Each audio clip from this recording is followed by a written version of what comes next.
మనము 130వ కీర్తనని ధ్యానించాం. ఆ, సహోదరులు కిరణ్ జోషి తమ్ముడు దేవుని యొక్క పరిచర్యకు సమర్పించుకుని నిడమానూరు పోరంకి ఆ ప్రాంతంలో దేవుని యొక్క పరిచర్యలో సంఘ స్థాపనలో ముందుకు వెళ్ళాలని ప్రార్థిస్తూ ఉన్నాడు. తమ్ముడు గురించి ప్రార్థించవలసిందిగా నేను కోరుతూ ఉన్నాను. అదేవిధంగా తన కుటుంబాన్ని గురించి మీ ప్రార్థనలో జ్ఞాపకం చేసుకోండి. అదేవిధంగా ఈ దినం మన మధ్యలో మా తల్లి గారు, అదేవిధంగా మా సహోదరులు brother John and sister Hepsi వారి కుటుంబం రావడం చాలా సంతోషంగా ఉంది. యాక్చువల్గా నాకు కూడా తెలీదు, లేకపోతే దేవుని యొక్క వాక్యాన్ని అన్న పంచుకునేవారు. Is very faithful expositor of the word of God.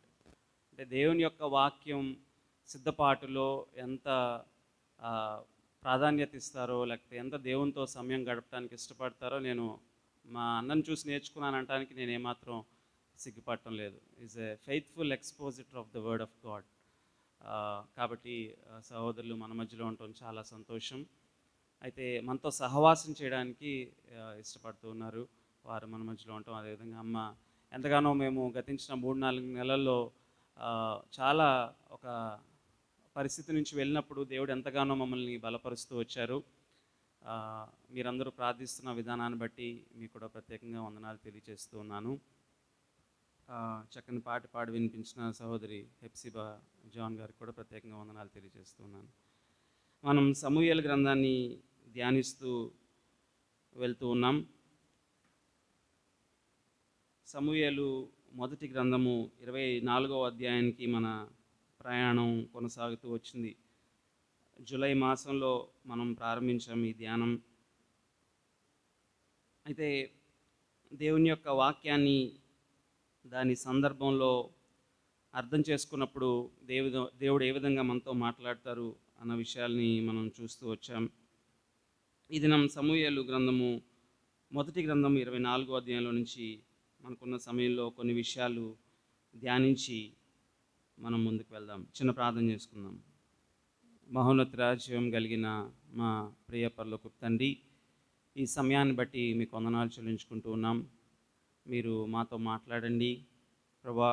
ఆయన మీ వాక్యము మాకు బోధించుటకు, బుద్ధి చెప్పుటకు, సరిచేయుటకు అర్థం వంటిదని గ్రహిస్తూ ప్రభా, మీ వాక్యం అర్థమయ్యేటట్లు మీరు మాకు సహాయం చేయండి. మీ కుమారుడైన యేసుక్రీస్తు ప్రభువారిని మాకు చూపించండి.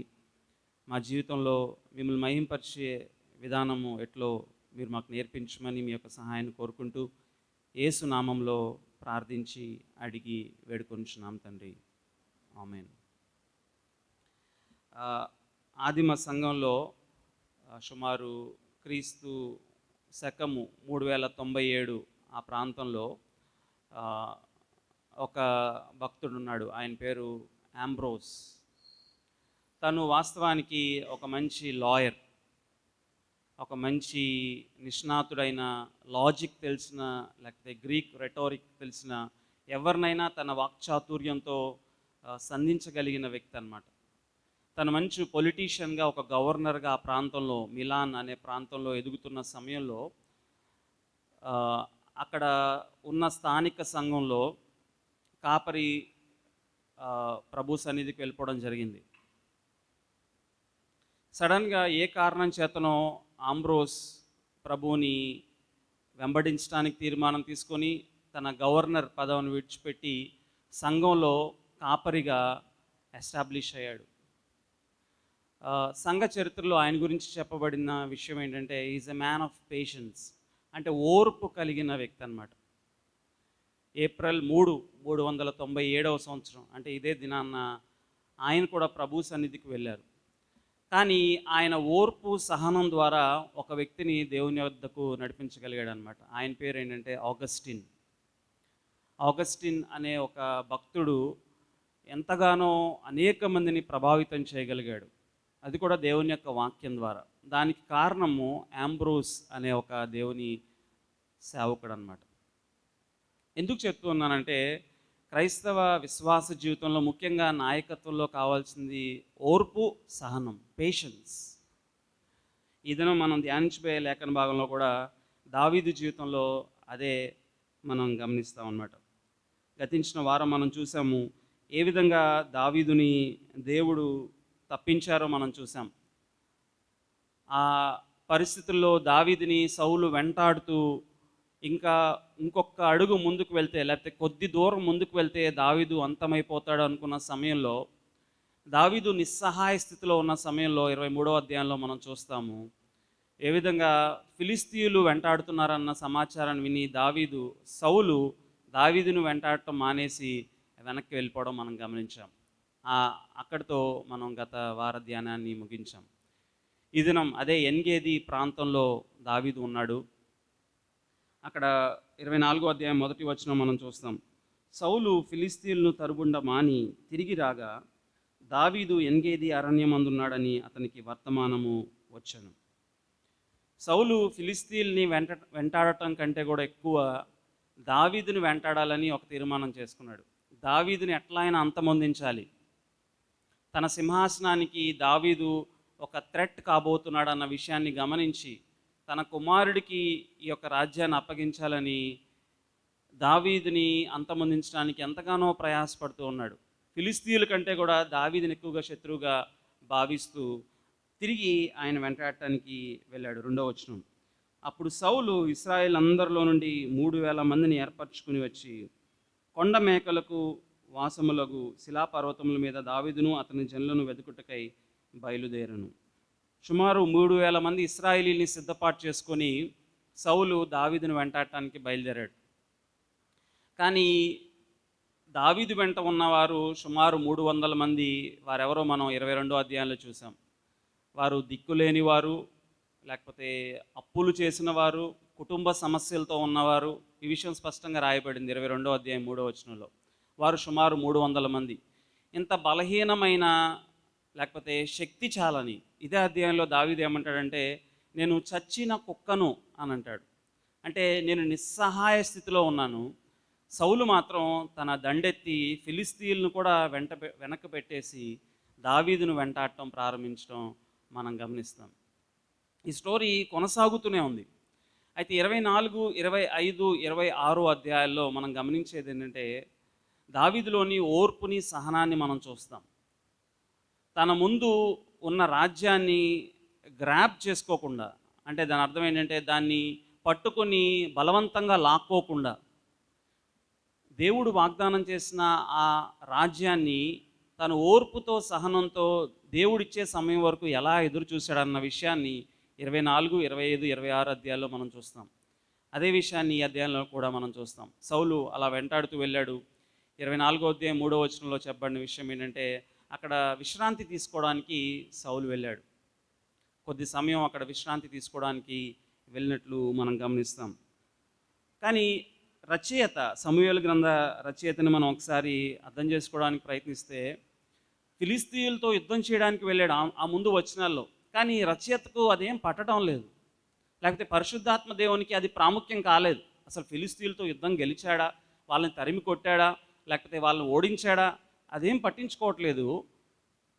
రచయిత, పరిశుద్ధాత్మని యొక్క ప్రేరణ రచయితకి దేని మీద ఉందంటే, దావీదు యొక్క సంరక్షణ, లేకపోతే దావీదు ఏ విధంగా స్పందిస్తాడు అన్న దాని మీద ఫోకస్ ఉన్నట్లుగా మనం గమనిస్తాం.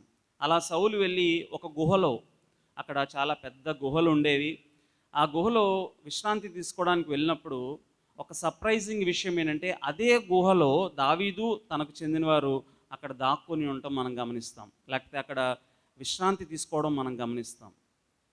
4వ వచనం, 24వ అధ్యాయం 4వ వచనం. దావీదు జనులు అప్పుడు వెంటనే దావీదుతో ఉన్నవారు అంటున్నారు, అదిగో నీ దృష్టికి ఏది మంచిదో అది నీవు అతనికి చేయనట్లు నీ శత్రువుని నీ చేతికి అప్పగింతునని యెహోవా నీతో చెప్పిన దినము వచ్చేనని అతనితో అనగా. దావీదు యొక్క జనులు ఏమంటున్నారంటే, ఇదిగో ఏ దినాన్నైతే దేవుడు నీ శత్రువుని నీ చేతికి అప్పగిస్తానన్నాడో ఆ దినం వచ్చేసింది. This is the time. ఇదే దినం ప్రభు చేసినది అని పాఠం మొదలుపెట్టేవారు. This is the day that the Lord has made. ఎందుకంటే శత్రువుని మనం పట్టుకోవడం కాదు, ఆయనే మన గుహలోనికి వచ్చాడు. మరొక విభ్రాంతి లేకపోతే ఆశ్చర్యాన్ని కలిగించే విషయం ఏంటంటే, సౌలుకి దావీదు అతని జనాంగం అక్కడ ఉన్నట్లు తెలియదు. It's a surprise, it's a suspense.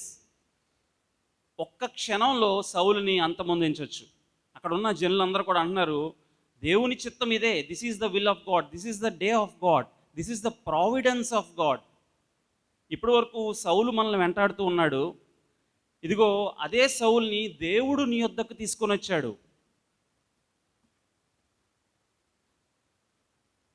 అయితే ఆ తర్వాత వచనంలో మనం చూస్తాము, సౌలునకు దావీదు లేచి వచ్చి సౌలునకు తెలియకుండా అతని పై వస్త్రపు చెంగును కోసెను.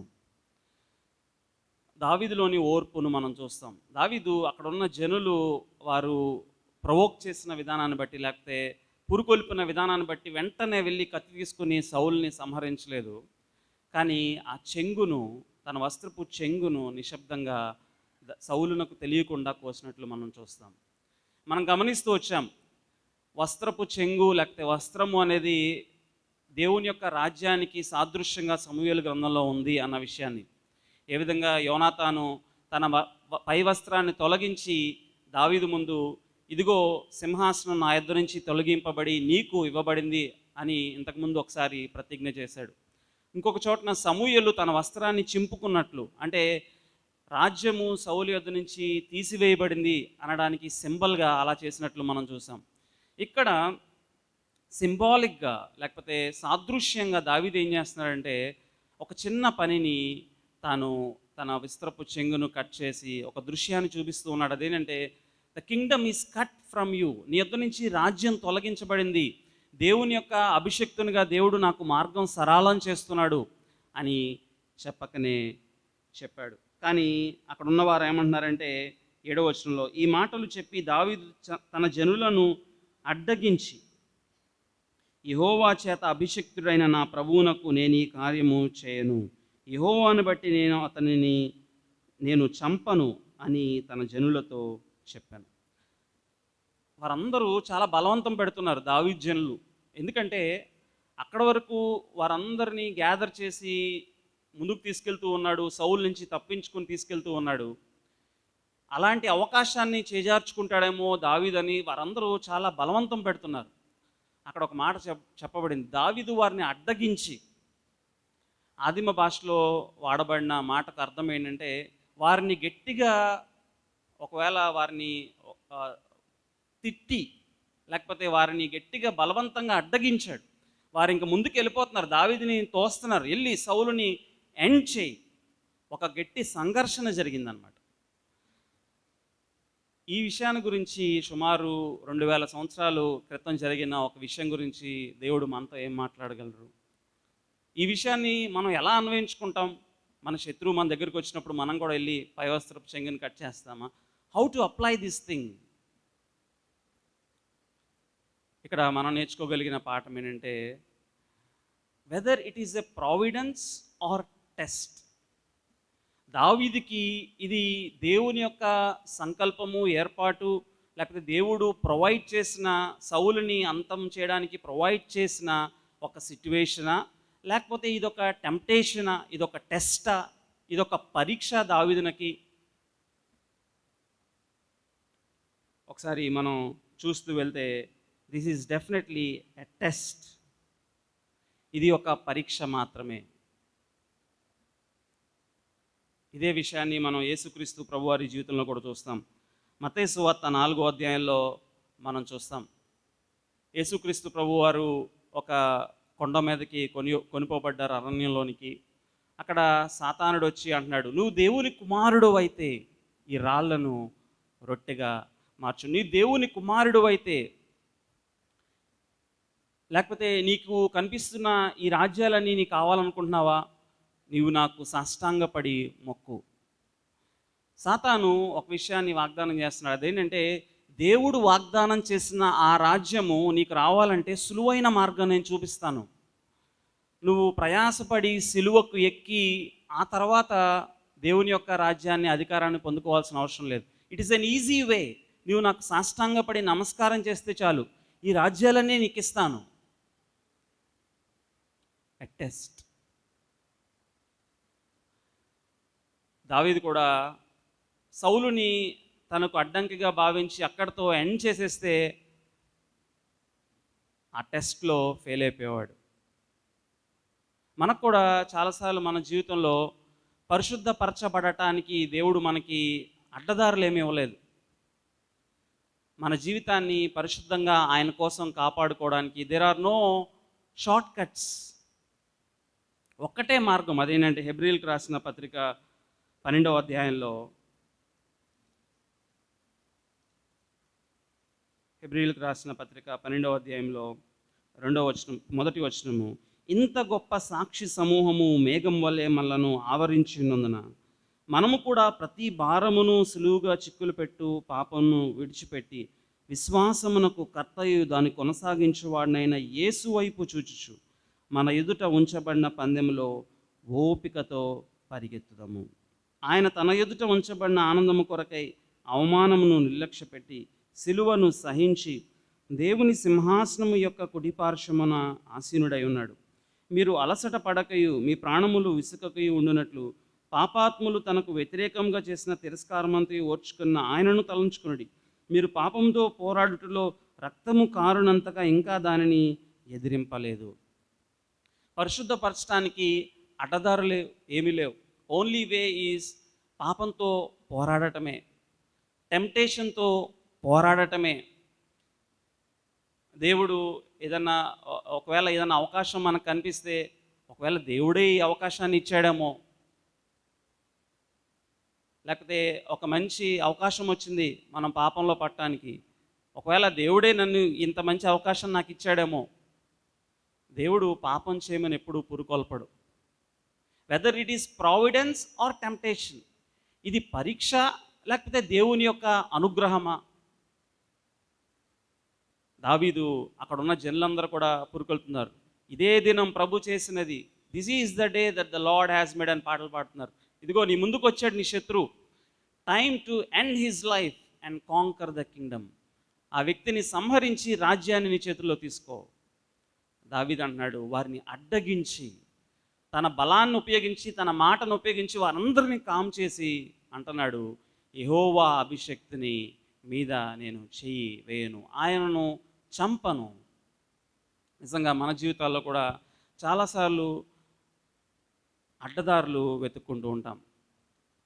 అందుకే అపోస్తలుడైన పౌలు ఫిలిప్పీ సంఘంతో రాస్తూ ఒక మంచి ప్రార్థన చేశాడు. ఫిలిప్పీలకు రాసిన పత్రిక, ఇంతకుముందు మనం ఫిలిప్పీలకు పత్రిక ధ్యానిస్తూ ఉన్నప్పుడు ఈ విషయాన్ని చూసాం. ఫిలిప్పీలకు రాసిన పత్రిక 1వ అధ్యాయము 9వ వచనం, మీరు శ్రేష్టమైన కార్యములను వివేచింపగలవారొకటకు మీ ప్రేమ తెలివితోనూ సకల విధములైన అనుభవ జ్ఞానంతోనూ కూడినదై అంతకంతకు అభివృద్ధి పొందవలననియు, ఇందువలన దేవునికి మహిమయు స్తోత్రమును కలుగునట్లు మీరు యేసుక్రీస్తు వలనైన నీతి ఫలములతో నిండుకున్న వారై క్రీస్తు దినమునకు నిష్కపటులను నిర్దోషులను కావాలని ప్రార్థించున్నాను.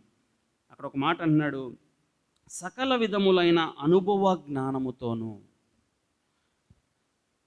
పౌలు ఫిలిప్పీ సంఘాన్ని గురించి ప్రార్థిస్తూ అన్నాడు, మీకు దేవుడు అనుభవ జ్ఞానాన్ని అనుగ్రహించాలి.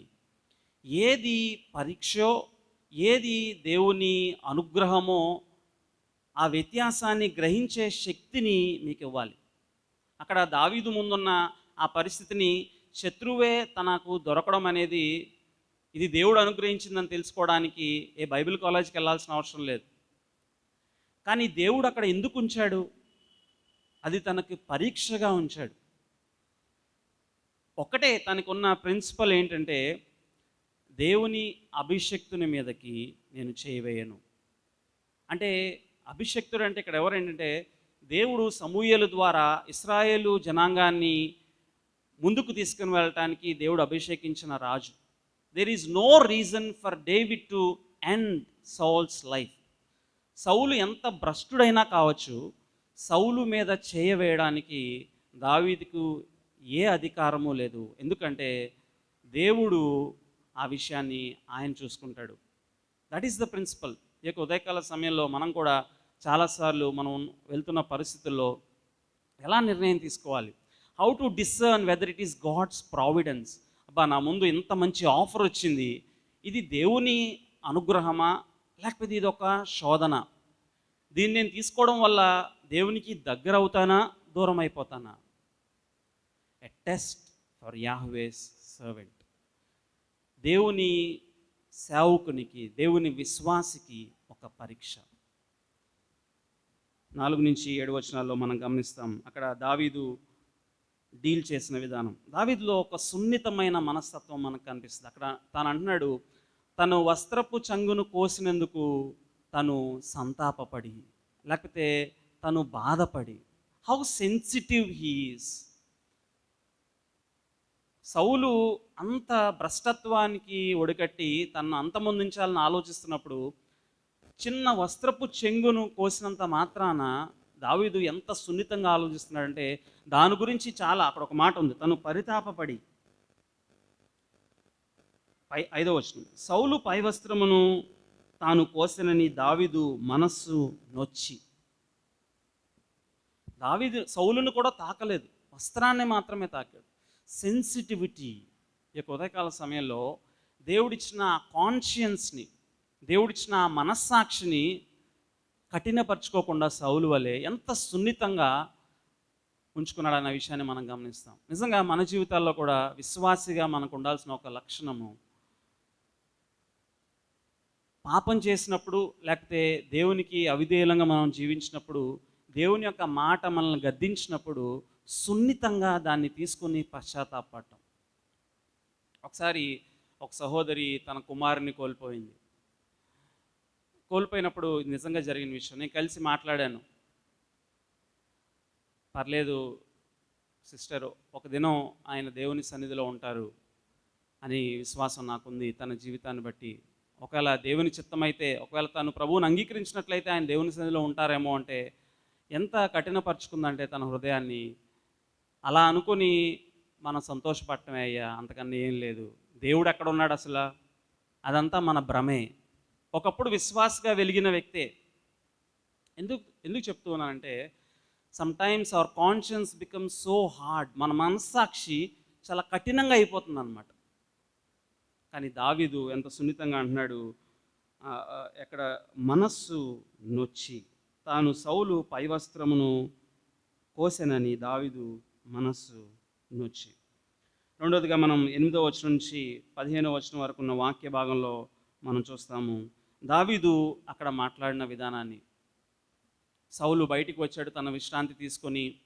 కొంచెం ముందుకు వెళ్ళిన తర్వాత దావీదు పిలిచి మాట్లాడుతున్నాడు, అడోనాయ్ మెలకీ, నా ప్రభువా, నా రాజా. ఇంకొక మాట అంటాడు, నా తండ్రి, my father, my lord, my king. దావీదుకి సౌలు మీద ఎంత విరుద్ధ భావం తను సంబోధించే విషయాన్ని చూస్తే మనకు ఆశ్చర్యం కలుగుతుంది. My lord Adonai, my king, నా రాజు, నా తండ్రి అంటూ సంబోధిస్తూ ఆ తర్వాత వచనాల్లో మనం గమనిస్తాం. సౌలుతో ఇట్లను, దావీదు నీకు కీడి చేయని ఉద్దేశించున్నాడని జనులు చెప్పిన మాటలు నువ్వెందుకు వినుచున్నావు? ఆలోచించుము. ఈ దినము యెహోవా నిన్ను ఎలాగు గుహలో నా చేతికి అప్పగించునో అది నీ కండ్లారా చూచితివే. కొందరు నిన్ను చంపుమని నాతో చెప్పినను నేను నీ యందు కనికరించి. అక్కడ ప్రజల యొక్క మాటను నేను వినలేదు. అక్కడ వాళ్ళందరూ ఏమన్నారంటే, ఇది దేవుడు చేసిన పని, దేవుడు నీకు నీ శత్రువుని అప్పగించాడు అని చెప్పినా నేను వారి మాట వినలేదు. లేకపోతే అవకాశం వచ్చిందని ఈ అవకాశాన్ని నేను వినియోగించుకోలేదు. లేకపోతే అక్కడ ఒక మాట అంటాడు, ఇతడు యెహోవా చేత అభిషేకము నొందినవాడు గనుక నా ఏలిన వాణ్ణి చంపనని నేను చంపితిని. I have use the principle of restraint. ఆ సమయంలో డిసర్న్మెంట్ని, అనుభవ జ్ఞానాన్ని ఉపయోగించి ఈయన యెహోవా చేత అభిషేక్తుడు కనుక నేను ఈయన మీద చేయవేయను అని నిర్ణయం తీసుకున్నాను. కారణము దావీదు అలా మాట్లాడడానికి గల కారణము సౌలు మారాడనో మారతాడనో పశ్చాత్తాపడతాడో అను కాదు. ఆ కింద వచనాల్లో మనం చూస్తాం. ఈ అధ్యాయానికి ముఖ్య వచనం ఏంటంటే 12వ వచనం, నీకును నాకును మధ్య యెహోవా న్యాయము తీర్చును, యెహోవా నా విషయమై పగ తీర్చును గాని నేను నిన్ను చంపను. 15వ వచనం, యెహోవా నీకును నాకును మధ్య న్యాయాధిపతి అయి తీర్పు తీర్చునుగాక. ఆయనే సంగతి విచారించి నా పక్షమున వ్యాజ్యమాడి నీ వశము కాకుండా నన్ను నిర్దోషినిగా తీర్చును గాక.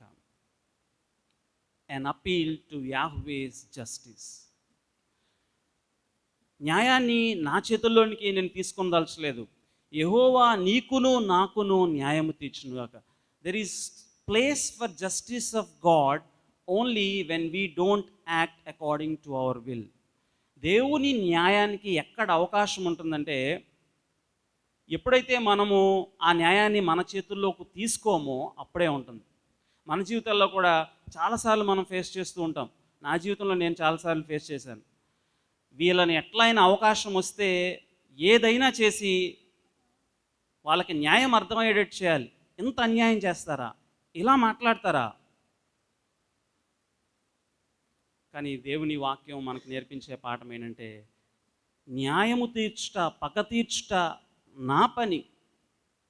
అలా అని చెప్పి దేవునికి, ప్రభువా ఏం చేయమంటావు ఈ స్థితిలో, ఇలా మాట్లాడుతున్నారు, నాకు ఇంత అన్యాయం జరిగింది అని ఆయనకి స్వచ్ఛమైన హృదయంతో ఆయనకి నివేదించడంలో తప్పులేదు. 138వ కీర్తనలో కీర్తనాకారుడు ఇలా మాట్లాడతాడు.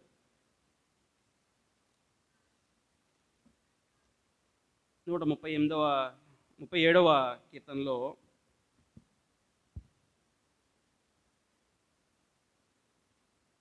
యెహోవా ఏదోము జనులు చేసినది జ్ఞాపకం చేసుకొనుము. యెరూషలేము పాడైన దినమును జ్ఞాపకమునకు తెచ్చుకొనుము. దాన్ని నాశనం చేయడి, సమూల ధ్వంసం చేయడని వారు చాటిరి కదా. పాడు చేయబడబోవు బబులోను కుమారి, నీవు మాకు చేసిన క్రియలను బట్టి నీకు ప్రతీకారము చేయవాడు ధన్యుడు. నీ పసిపిల్లలను పట్టుకొని వారిని బండకేసి కొట్టువాడు ధన్యుడు. ఎంత వెంజన్స్తో మాట్లాడుతున్నాడు. కానీ కీర్తనాకారుడు తన చేతుల్లోనికి ఆ న్యాయాన్ని తీర్చుకోలే. ఒకటే అంటున్నాడు, ప్రభువా నీ చేతుల్లోనికి నా శత్రువుల్ని అప్పగిస్తూ ఉన్నాను. ఎన్ అపీల్ ఫర్ గాడ్స్ జస్టిస్. దేవుని యొక్క న్యాయ తీర్పుకై వారిని ఆయన చేతుల్లో పెట్టడం. It is very difficult. కొన్నిసార్లు విశ్వాసులంగా మనం అవకాశం వచ్చినప్పుడు ఎలా అయినా పగ తీర్చుకోవాలి, ఈ అవకాశాన్ని వదిలిపెట్టకూడదు అని సాధారణంగా మనలో స్వభావం మనల్ని బలపెడుతూ ఉంటుంది. We have to take. దేవుడు ఎప్పుడండి న్యాయం తీర్చేది? ఆయన ఎప్పుడో చేస్తానంటాడు. అంత ఓర్పు సహనం నాకు లేదు. అంబ్రోజియాస్టర్ అంత ఓర్పు లేదు నాకు. దావీదు అంత ఓర్పు అంతకంటే లేదు. కానీ రోమీలకు రాసిన పత్రికలో పౌలు అంటున్నాడు, రోమీలకు రాసిన పత్రిక 12వ అధ్యాయము 19వ వచనంలో అపోస్తలుడైన పౌలు ఈ మాట చెప్తూ అంటున్నాడు, ప్రియులారా మీకు మీరే పగ తీర్చుకొనక దేవుని ఉగ్రతకు చోటీయుడి. పగ తీర్చుట నా పని, నేనే ప్రతిఫలమునిత్తును అని ప్రభువు చెప్పుచున్నాడని రాయబడి ఉన్నది. కాబట్టి నీ శత్రువు ఆకలిగొని ఉంటే అతనికి భోజనం పెట్టుము, దప్పిగొని ఉంటే దాహమిమ్ము. అలాగు చేయటం వలన అతని తల మీద నిప్పులు కుప్పగా పోయేదువు. కీడు వలన జయింపబడక మేలు చేత కీడును జయించుము. నూతన నిబంధన విశ్వాసంగా దేవుడు ఆ మాటకొస్తే పగ తీర్చుకోవడం అనేది దేవుడు మనకి ఇవ్వని అధికారం. పగ తీర్చుట ఆయన పని. Because the vengeance belongs to God. న్యాయం చేయడం ఆయన పని. మనం చేయాల్సింది ఏంటంటే, దావీదుగా యెహోవా నీకును నాకును మధ్య న్యాయము తీర్చునుగాక. Let him do what is right in his sight. ఆయనకి ఏది మంచిదో అది ఆయన్ని చేయనిద్దాం. నీవు నాకు చేతికి దొరికినప్పటికీ నేను నీకు అలాగూ చేయలేదు. పూర్వీకులు 13వ వచనం, పూర్వీకులు సామ్యము చెప్పినట్టు దుష్టుల చేతనే దౌష్టము పుట్టును కానీ నేను నిన్ను చంపను. ఒక విషయంలో ఏమంటాడంటే, సౌలు నీలాగా నేను దుష్టుడిని కాదు. దుష్టత్వం ఎక్కడి నుంచి వస్తుందంటే దుష్టుడి నుంచే వస్తుంది. నాకు అలాంటి స్వభావం లేదు. నేను న్యాయాన్ని దేవునికి విడిచిపెడతాను. An appeal for God's justice. దావీదు యొక్క నిరీక్షణకు ఉన్న రహస్యం ఏంటంటే, సౌలు యొక్క పశ్చాత్తాపం మీదో లేకపోతే ఆయన మారతాడనో దాని మీద ఆధారపడలేదు. కానీ తాను నమ్మిన దేవుడు అన్యాయం చేయడు అన్న విషయం మీద తను నిరీక్షించి he has restrained from doing something which is abhorring to God. దేవునికి వ్యతిరేకమైన పని చేయడానికి వెనక్కి రావడానికి దావీదుని పురికొల్పిన సత్యం ఏంటంటే, నా దేవుడు న్యాయము చేయు దేవుడు. విశ్వాసంగా అనేకసార్లు మనం దేవుని యొక్క స్వభావాన్ని ఎరిగిన వారమే, కానీ దైనందిన జీవితాల్లో అనేక సార్లు న్యాయాన్ని మన చేతుల్లోకి తీసుకోవడానికి ప్రయత్నిస్తాం. మన శత్రువుల మీద పగ తీర్చుకోవడానికి మనం ప్రయత్నిస్తూ ఉంటాం.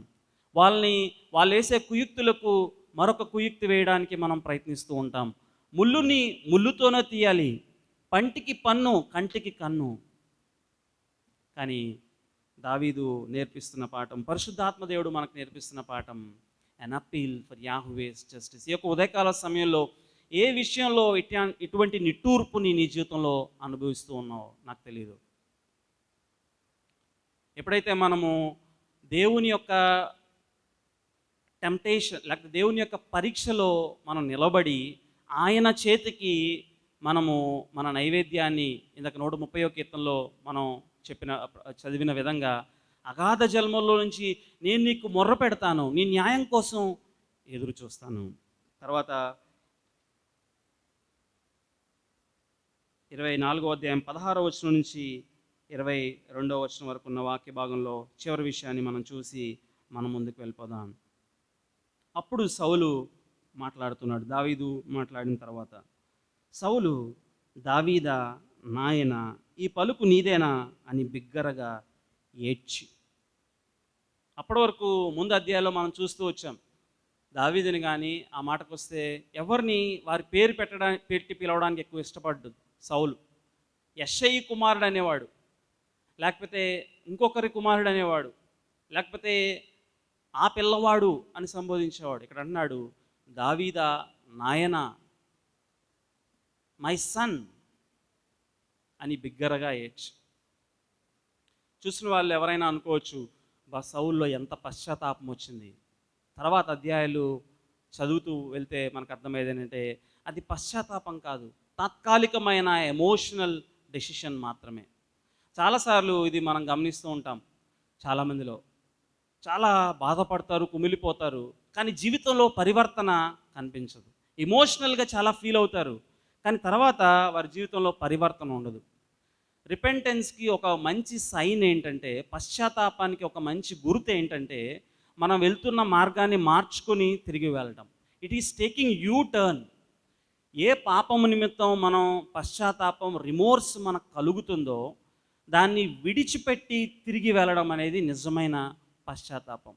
అయ్యో, నేను బాధపడుతున్నాను నా పాపం గురించి, నా తప్పు గురించి నేను పశ్చాత్తాప పడుతున్నాను అంటూ తిరిగి అదే పాపాన్ని చేస్తూ ముందుకు వెళ్ళినట్లయితే అది కేవలము ఆలోచనలో లేకపోతే మన ఎమోషనల్గా మనం ఫీల్ అవ్వడం మాత్రమే, కానీ మనలో పరివర్తన, నిజమైన పశ్చాత్తాపం లేనట్లే. సౌలు అంటున్నాడు, దావీదా నాయన అని దావీదుతో ఇట్లా, నేను యెహోవా నన్ను నీ చేతికి అప్పగింపగా నన్ను చంపక విడిచినందుకు ఈ దినమున నీవు నా అపకారమునకు ఉపకారం చేసిన వాడై నా ఎడల నీకున్న ఉపకార బుద్ధిని వెల్లడి చేస్తేవి గనుక నీవు నాకంటే నీతిపరుడు. ఫర్ ద ఫస్ట్ టైం సౌలు అక్నాలెడ్జ్ చేస్తూ ఉన్నాడు, నీవు నాకు ఉపకారం చేయడానికి ఇష్టపడటం లేదు, అపకారం చేయడానికి ఇష్టపడటం లేదు, అవకాశం వచ్చినా నన్ను విడిచిపెట్టావు, నాకంటే నీవే నీతిపరుడివి. రెండోదిగా అంటున్నాడు, తను ఏం కోరుకుంటున్నాడో చెప్తున్నాడు, లేకపోతే దావీదు ఏం కాబోతున్నాడో చెప్తున్నాడు. 19వ వచనం, ఒకనికి తన శత్రువు దొరికిన యెడల మేలు చేసి పంపివేయునా? ఈ దినమున నీవు నాకు చేసిన దాన్ని బట్టి యెహోవా ప్రతిగా నీకు మేలు చేయునుగాక. నిశ్చయముగా నీవు రాజు వగుదువనియు ఇశ్రాయేలీయుల రాజ్యము నీకు స్థిరపరచబడుననియు నాకు తెలియను. అనౌన్స్ చేస్తూ ఉన్నాడు, డిక్లేర్ చేస్తూ ఉన్నాడు. సౌలు తెలుసుకున్నాడు, అదేంటంటే దావీదు రాజు కాబోతున్నాడు. ఇంతకుముందు అధ్యాయాల్లో యోనాతాను ప్రకటించాడు, సమూయేలు ప్రకటించాడు, దేవుని యొక్క మార్గం స్పష్టంగా తెలియజేయబడింది. సౌలు మాత్రం దాన్ని ఒప్పుకోలేదు. ఇప్పుడు స్పష్టంగా తెలియజేస్తున్నాడు, నీవు రాజువి కాబోతున్నావు. ఆ సమయంలో నేను కోరుకుంటున్నది ఏంటంటే, నా జనాంగాన్ని నీవు తుడిచిపెట్టివేయద్దు, నా జనాంగాన్ని నిర్మూలన చేయవద్దు, నా తండ్రి ఇంట్లో నుండి నా పేరు నీవు కొట్టివేయకుండానట్లును యెహోవా నామమున నాకు ప్రమాణము చేయము. అంతటా దావీదు సౌలునకు ప్రమాణము చేశాను. అప్పటికే యోనాతానుతో ప్రమాణం చేశాడు, తిరిగి ఆ ఒడంబడికను సౌలుతో కూడా తెలియజేస్తూ అంటున్నాడు, నేను నిర్మూలము చేయను. మన తర్వాత సమూయేలు 2వ గ్రంథం చూసినట్లయితే ఏ విధంగా మెఫీబోషేతు పట్ల తను చూపించిన కరుణ ద్వారా ఏ విధంగా దావీదు తన నిబంధనను నిలుపుకున్నాడో మనం గమనిస్తాం. అయితే స్పష్టంగా అర్థమైన విషయం ఏంటంటే సౌలు ఇప్పటికీ అంగీకరించడం జరిగింది. రాజ్యం తన యొద్ద నుంచి తీసివేయబడిందని దేవుని యొక్క ప్రణాళికను అర్థం చేసుకున్నాడు. కానీ తర్వాత అధ్యాయాల్లో చూస్తూ మనం వెళ్ళినట్లయితే సౌలులో భ్రష్టత్వంలోనికి దిగజారి వెళ్ళిపోయాడు, కానీ తనలో మారు మనసు కలిగి దేవుని యొక్క ప్రణాళికను అర్థం చేసుకున్నట్లు మనం గమనించలేదు.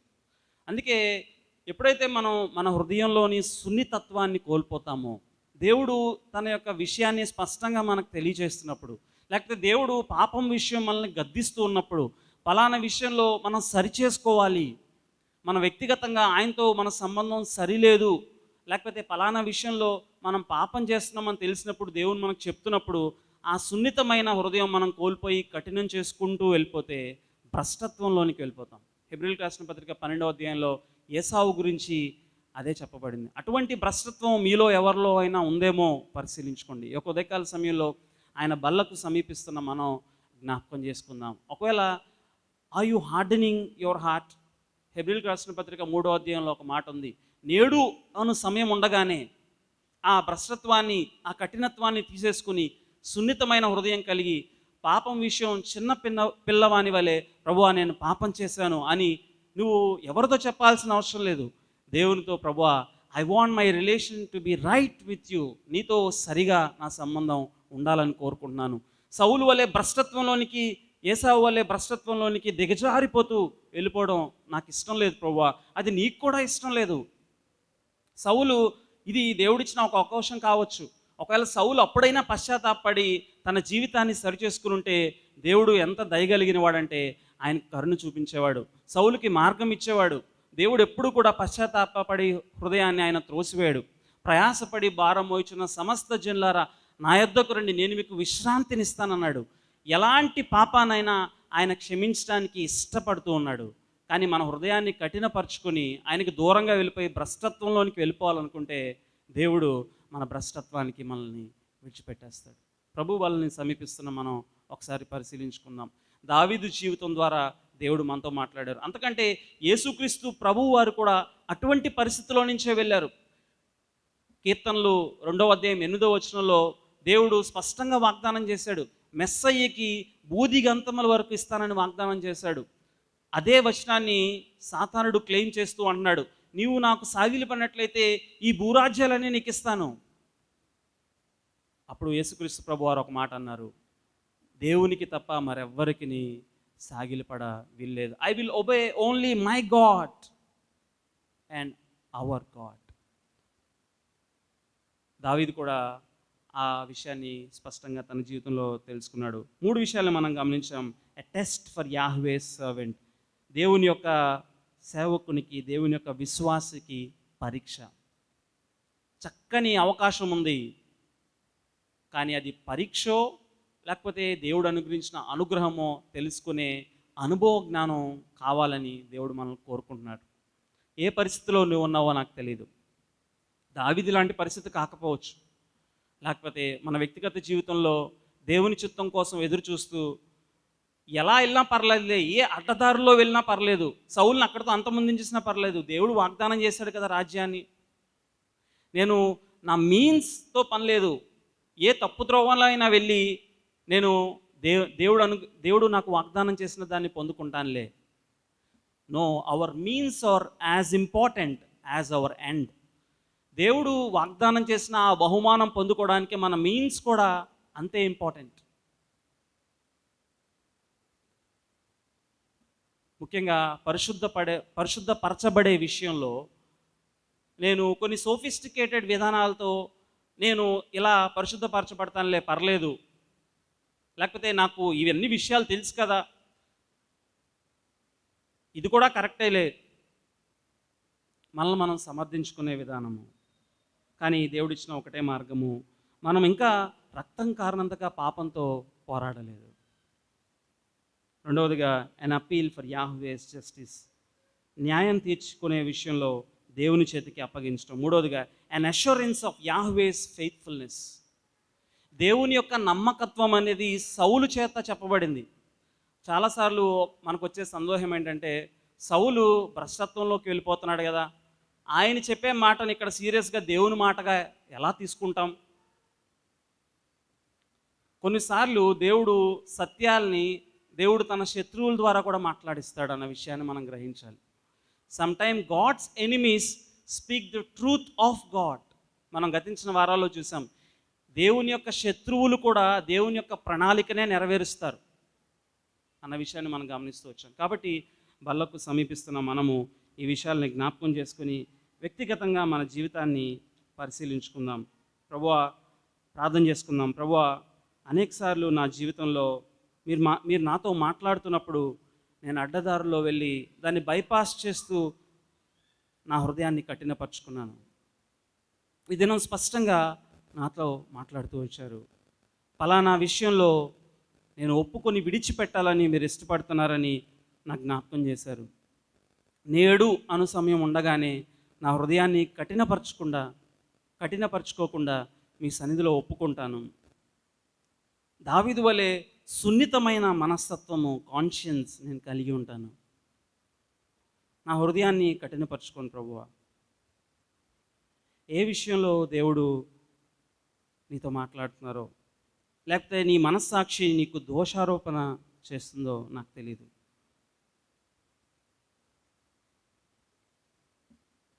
అసూయ, పగ, ద్వేషమా, క్షమించలేనితనమా, వ్యభిచారమా,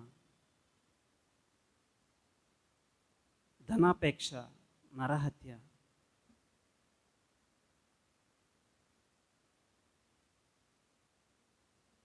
సౌలు వలె భ్రష్టత్వంలోనికి వెళ్ళిపోయే సమయం రాకముందే మన హృదయాన్ని సున్నితం చేసుకుందాం. ఆయన అడుగుదాం, ప్రభువా మీ పరిశుద్ధాత్మ ద్వారా నన్ను సంధించండి. అనేకసార్లు ఇది నాకు సాధ్యపడటం లేదు, మీకోసం జీవించాలని తీర్మానం తీసుకుంటున్నాను, తిరిగి వెనక్కి వెళ్ళిపోతున్నాను. ఆయన సిలువ వైపు చూద్దాం. మన పాపాన్ని, మన దోషాన్ని ఆయన మీద ఆయన వేసుకున్నారు. మనం వెళ్ళాల్సిన అగాధ స్థితిలో నుంచి ఆయన వెళ్ళారు. దేవుని ఉగ్రతను సంపూర్తిగా యేసు ప్రభువు వారు సిలువలో భరించారు. కారణము నీకు నాకు ఆయన విడుదలనివ్వాలని. ఇక ఉదయకాల సమయంలో, ప్రభువా మీ సిలువ శక్తి ద్వారా నన్ను సంధించండి. మీరు సిలువలో పొందిన ఆ శిక్ష ద్వారా నాకు విడుదలనివ్వండి. మీకు వందనాలు ప్రభువా, మీ రక్తాన్ని కార్చినంతగా నన్ను ప్రేమించారు. నేను కూడా పాపంతో పోరాడినప్పుడు రక్తము కారునంతగా పోరాడటానికి మీరు నాకు సహాయం చేయండి, నన్ను బలపరచండి. ఆయన బలలో వేసే ముందు చిన్న ప్రార్థన చేసుకుందాం. మన మధ్యలో బ్రదర్ జాన్